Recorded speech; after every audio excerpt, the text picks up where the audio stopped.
mungkin meringkas atau menyimpulkan dari apa yang Pak Yus juga sampaikan tadi. Ruang hati buat pasangan kita ya.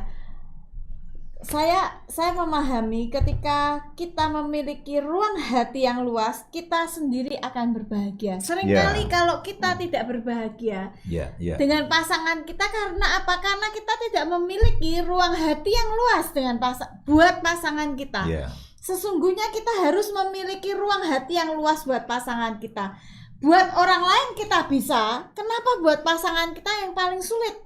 Padahal sesungguhnya kita harus memiliki ruang hati yang luas, lebih luas buat pasangan kita. Nah, seringkali saya mentenggarai ada dua hal yang membuat ruang hati kita tuh sempit. Kadang-kadang itu yang tidak kita sadari. Ruang hati yang sempit tuh biasanya ditandai ya dengan seperti ini. Kita sudah memberikan judgement atau penghakiman kepada pasangan kita. Seringkali itu kita memberikan penghakiman. Halah, engkau paling yang ini. Pasti dia begini, dia begini. Dia pasti seperti ini. Dia tidak bisa lakukan itu. Dia tidak punya kreativitas. Dulu saya memiliki ruang hati yang sempit buat Pak Yus. Saya berpikir kebetulan kami dulu bekerja bersama-sama dalam hal kami kerja, beliau punya bengkel las, dan saya ikut membantu gitu ya sebagai administrasi lah, pengawas lah. Biasa kan perempuan mengawasi. Suka mengawasi perempuan mengawasi laki-laki. Nah, saya punya ruang hati yang sempit sehingga itu menjadi sumber konflik buat saya dan beliau. Bawaannya jengkel terus sampai saya ngomong, aku nggak mau kerja lah sama kamu. Barengan mbak kamu mari jengkel ke, karena saya melihat hal-hal yang... Aku ingat kata-kata itu. Oh gitu ya. Terngiang kembali dengan jelas. Jangan diingat-ingat sayang.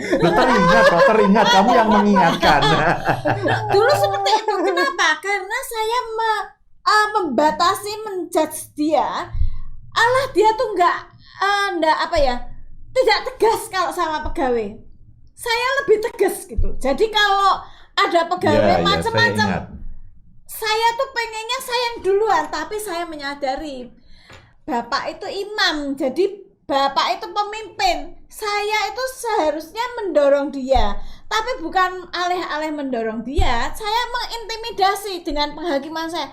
Kamu loh, laki-laki kok nggak bisa tegas, nggak bisa lakukan ini. Saudara, dulu saya ini nggak bisa melihat orang salah gitu. Nggak bisa melihat orang salah. Kalau dulu beliau ini lebih sabar. Saya mikirnya gini, orang kok lemah. Kalau orang lemah sama pegawai ya nanti didek-idek. Saya pikirnya begitu. Saya ingat masalahnya. Jadi begini, kalau ada pegawai yang katakanlah punya masalah, saya itu punya prinsip begini, lebih baik saya bekerja dengan orang yang saya sudah tahu kelemahannya. Daripada saya mencari yang lainnya, toh juga punya kelemahan. Jadi saya ini, seingat saya hampir atau tidak pernah memecat orang, itu tidak pernah. Saya tidak pernah memecat orang karena saya punya prinsip begini, lebih baik saya bekerja dengan orang yang saya sudah tahu kelemahannya. Nah, kalau Bu Indah ini, ini beres pecat saja, ganti dengan yang lainnya. Nah, ributlah kita. Untung kita tidak saling memecat. Nah, itu betul. Yang disampaikan Pak Yus betul. Jadi saya menjudge gitu. Kalau begitu ada orang salah gitu, pegawai salah, halah paling nanti ya diampuni sama dia. Tanpa saya enggak bertanya, kenapa sih kamu seperti itu? Baru akhir-akhir beliau ngomong, nah daripada kita kerja dengan orang yang kita enggak tahu kelemahannya, kita lebih baik kerja dengan orang yang sudah tahu kelemahannya gitu. Jadi beliau itu mengerjakan orang yang jelas-jelas sudah mencuri itu tetap dikerjakan. Tetap diiniin. Saya nggak bisa, tapi beliau, kita udah tahu kan dia kelemahannya nyuri, makanya kita hati-hati jangan sampai dia punya peluang untuk mencuri lagi. Itu prinsip beliau yang dulu saya sama sekali tidak bisa toleransi. Sekarang bagaimana? Oke. Saya bisa memahami. Saya bisa memahami. Tapi kamu juga memahami aku kan? Oh, memahami. Galaknya itu saya mau paham. Galaknya nggak umum itu yang mau saya memahami. Nah, itu salah satu contoh ya. Jadi itu membuat saya menjudge beliau, membuat saya menghakimi beliau bahwa dia itu laki-laki yang lemah, gini. Padahal sesungguhnya dia laki-laki perkasa. Ya, saya begini. Cenderungnya dia itu meledak-ledak. Nah, kalau dulu dia meledak-ledak, saya langsung sikat. Nah, tapi sekarang saya mulai memahami, saya beri dia ruangan untuk meledak. Oke, saya akan diam saja. Nanti kalau suasana hatinya sudah baik, saya baru akan koreksi. Saya katakan, "Ma, kamu perhatikan kan, kadang-kadang kalau kamu tidak senang itu, raut mukamu itu terlihat." "Masa sih, Pak?" "Ya, kapan-kapan ya, kalau pas kamu tidak senang dengan orang, lalu raut mukamu terlihat, aku peringatkan ya." Iya. Foto. Ya, nanti aku foto. Tapi pada waktu dia sedang meledak, saya diam. Udah, kamu itu. Nah, itu akan menimbulkan konflik yang lain, ya, dari konflik yang utama. Jadi hanya konflik berbuah konflik, kapan selesainya? Betul. Silakan, Bina. Hal yang kedua, ruang hati yang sempit ditenggarai dengan apa? Kita mempunyai standar dari diri kita sendiri buat pasangan kita. Harusnya suamiku itu seperti ini. Jangan suami yang begini-begini. Harusnya tuh laki-laki tuh yang bertanggung jawab, bisa lakukan ini, begini begitu, ya toh. Dibatasi oleh pikiran sendiri. Kadang-kadang pasangan kita, istri kita tidak seperti apa yang kita bayangkan.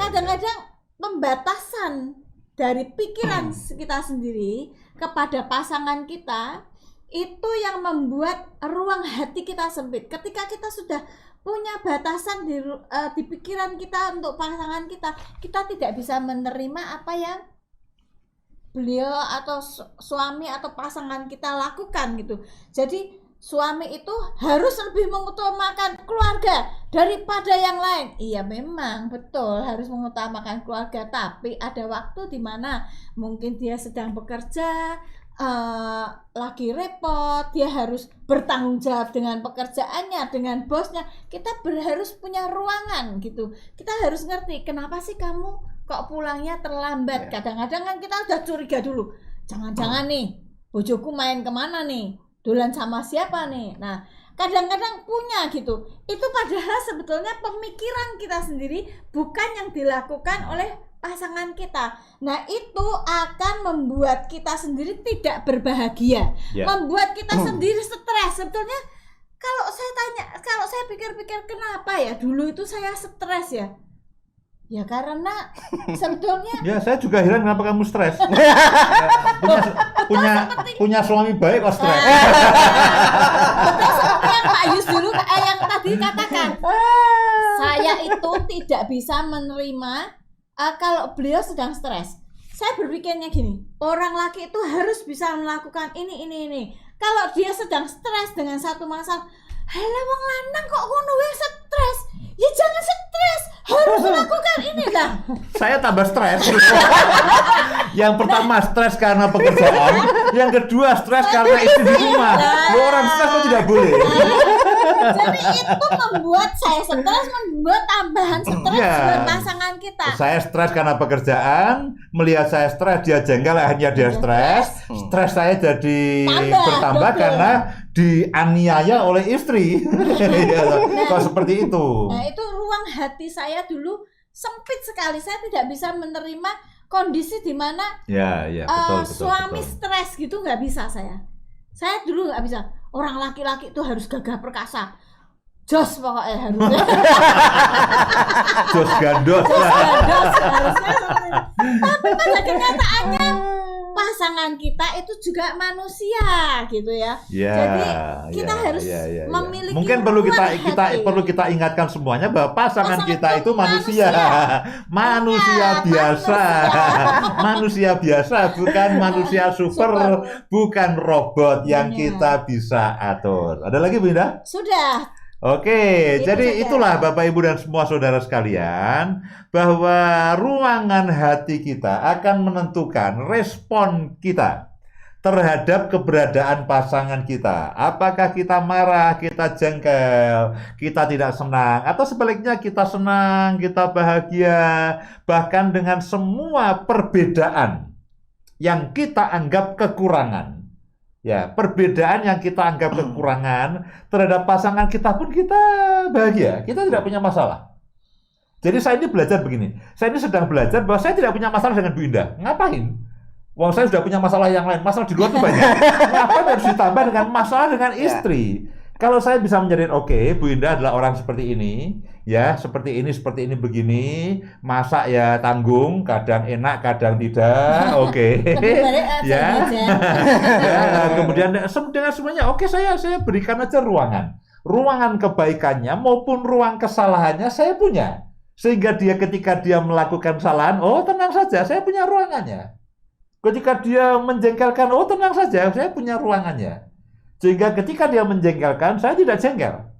Ya, kalau saya tidak punya ruang untuk kekurangan dan kejengkelan dia, begitu dia melakukan kekurangan yang tidak seperti yang saya mau, saya langsung marah, saya langsung jengkel karena saya tidak punya ruangannya. Nah, karena itulah mari perbanyak ruang hati kita untuk kekasih hati kita.